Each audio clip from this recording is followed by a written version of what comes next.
Hello, Ducks fans, hockey fans in Orange County, California, United States, Finland, and all over the world. Happy Tuesday, everybody. Our Anaheim Ducks are surging. And when I mean by surging, I mean not by thunderbolts via Thor's hammer.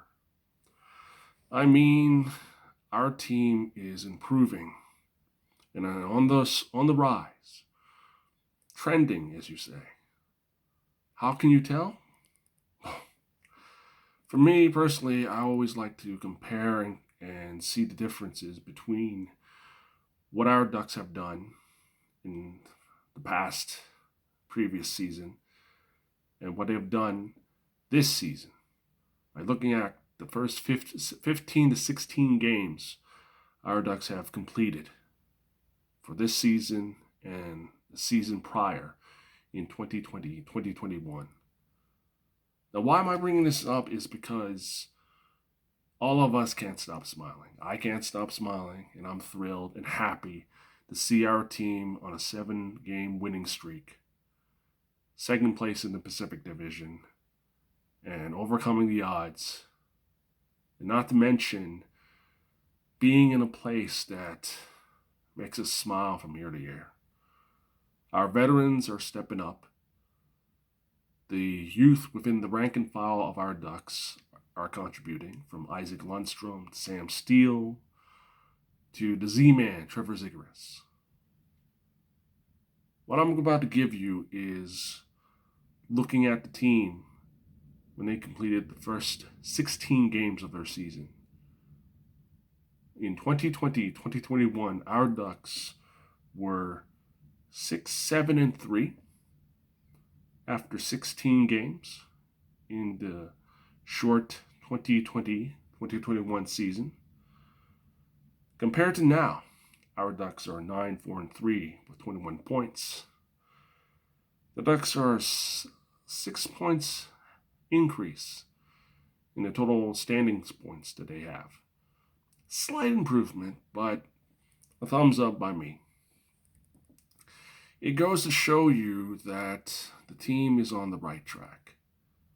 And when I mean on the right track, they are, you can say, revived, rejuvenated, reborn. I'm using a lot of R's, but then again, the Ducks are rebuilding and being rejuvenated at the same time with the injection of youth and vigor and excitement. And speaking of excitement, the Ducks are exciting to watch. You can tell by the fighting spirit they show on the ice, whether it be at the first period to the third period in overtime, whether it be in win or loss. What all counts is our Ducks crushing our enemies, smashing them, rip and tear, as I say. It's very important that this team contribute and put in a lot of effort just to make us, not just Ducks fans and hockey fans in the local Orange County, California, but all over the world, pleased and happy and inspired. Another comparison is the Ducks' goals for and goals against. Now, for the Ducks allowing goals against in 2020-2021, the Ducks allowed 41 goals against in the 2020-2021 season. Compare that to now, the Ducks allowed 44 goals against. It's all right, but it's coming along. They're cutting down the goals against, which is very important. It's a slight increase, but the Ducks could do more.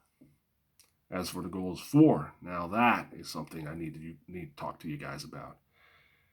In the previous season, in 2020-2021, the Ducks scored 31 goals for. 31. It gives all of us a clear picture of why the Ducks were struggling, especially with the lack of offense that we know on the Ducks message board and on social media and everywhere, including sports pundits and hockey pundits have talked about. Now, today, this season, the total number of goals scored and the Ducks' total number of goals scored for 57. That's 26 goals more than the previous season after 16 games. That's a big improvement on my part, but on the team's part. It goes to show you that changing coaches at the front, at the coaching staff, played a big difference in them.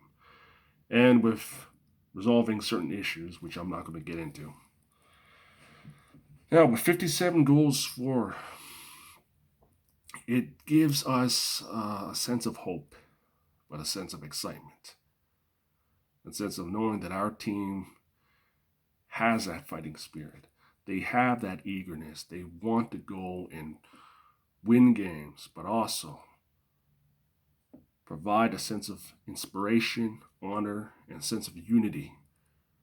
Not just for the citizens of Orange County, California, but for all Ducks fans and hockey fans. To me, I'm proud that this team is defying expectations. At the beginning of the season, before the puck drop on the 8th of October, I've read comments, especially on Twitter and on Facebook, that most of you were expecting this team to be dead last, second at last, last in the division, last in the conference, last in the league. It was annoying. And seeing this team where they are now after 16 games is a sight to behold. Another thing I want to bring up is Troy Terry's 14-game point streak is another plus, another sight to behold. Now, as many of you know, Terry suffered a lot of confidence issues. He didn't score. He scored a bit. He was unfocused. A lot of us were speculating why he was not scoring or why he was like having a downside or an upside or you name it. I guess it's because when you have a down season, you want to prove yourself. And Terry is doing it right now with the 14-game point streak going on. And now, with everything falling into place, it leaves me to wonder what our team will be like approaching the halfway mark of this season, this important season that all Ducks fans, including those in Anaheim and in the Orange County communities, are looking for something of a mixture of escapism and unity. And the Ducks are providing that. I just want to get back to Anaheim. I just want to see the team live and see all of you, even some of my friends and acquaintances that I've known for a while. I know most of you are eager to see this team because the Honda Center or the Honda Ponda is the second home for everyone, including myself. 14 years ago, when I came to see the Ducks, it was a sight to be. I always use the word sight to behold because for any of you Ducks fans outside of Orange County, California, or the United States, seeing the Honda Center, Honda on TV and on the websites and reading it on, say, your local newspaper, whether it be in Finland or in the East Coast US or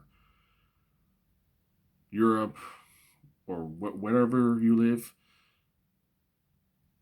being there to see the Honda Center, it's really, you don't put it into words. You have to be there to be amazed at the building and to understand why the Ducks are privileged and honored to play in such a beautiful arena. I would also like to point out a few other things about this season, and that is that the Ducks are on the verge of setting two new milestones. One, we know Getzlaf is at 999 points.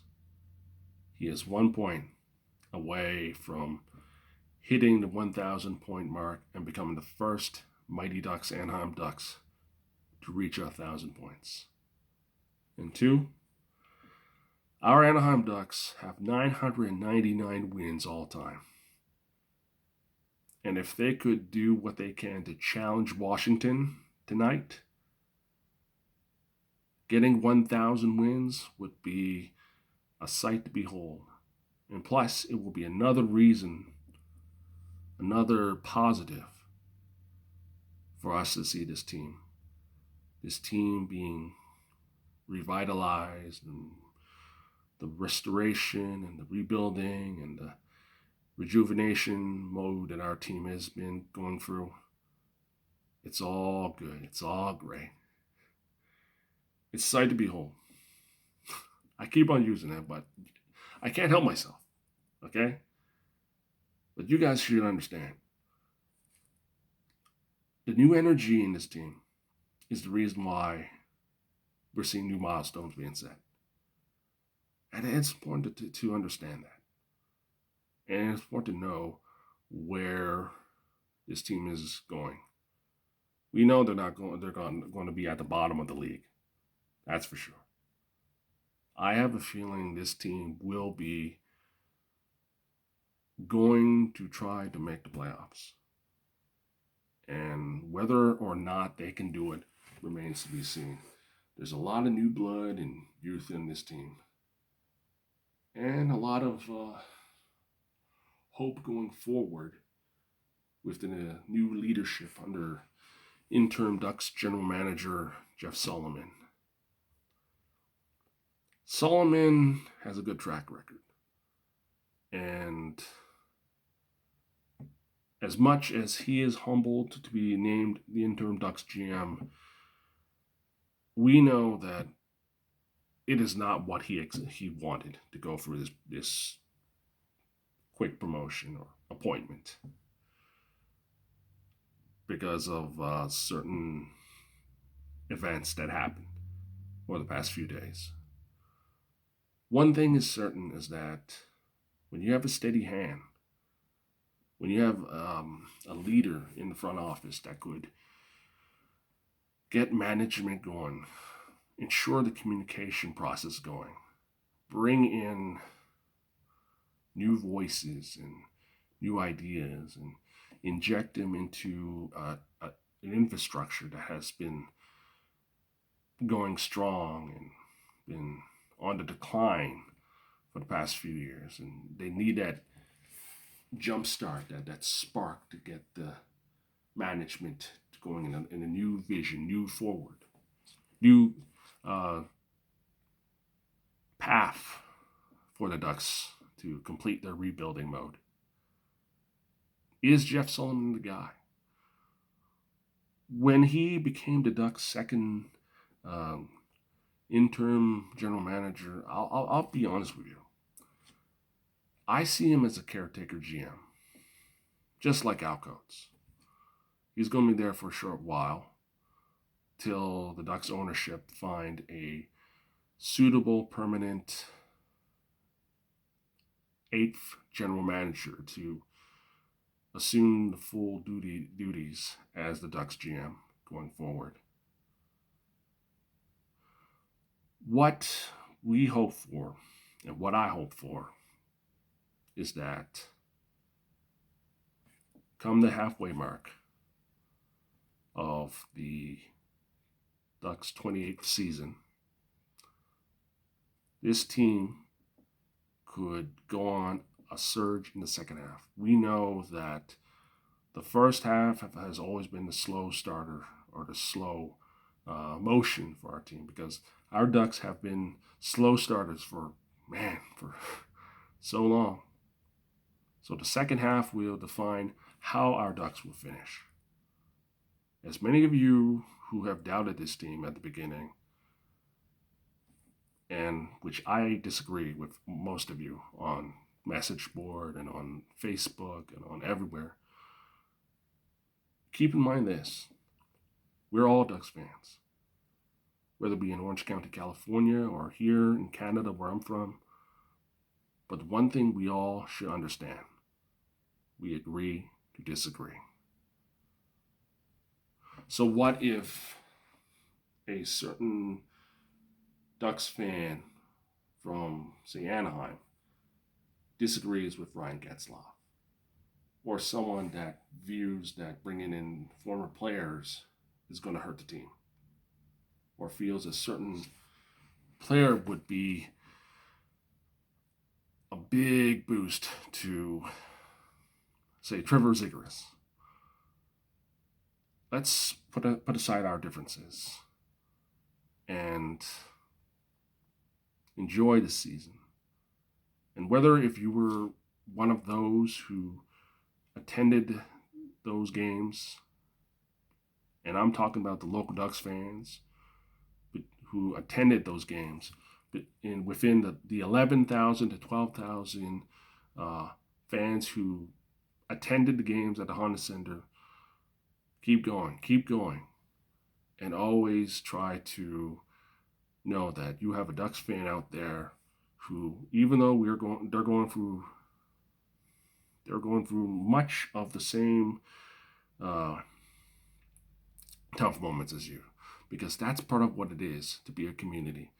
And the Ducks surging is really bringing us together. And that is much as I can say. Till then, I'll see you guys soon. Go Ducks.